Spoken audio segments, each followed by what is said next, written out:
Good evening guys, ayan babad ako ng pangbaon. Ang dami na yata, ayan ayan, adobohin bukas baon.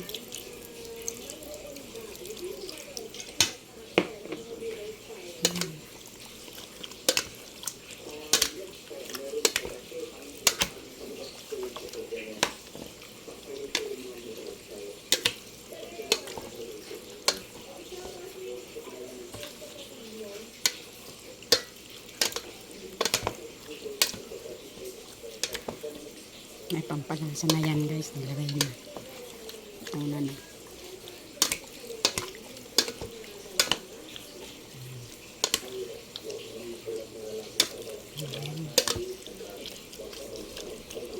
Hindi pwedeng marami ganito kasi nakaumalat.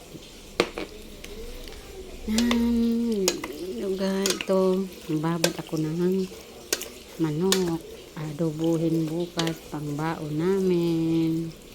Yan.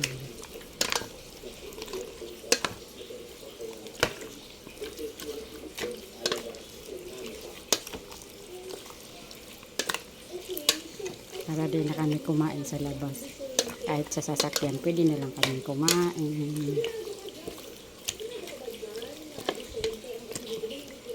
Thank you for watching guys. Adobohin bukas.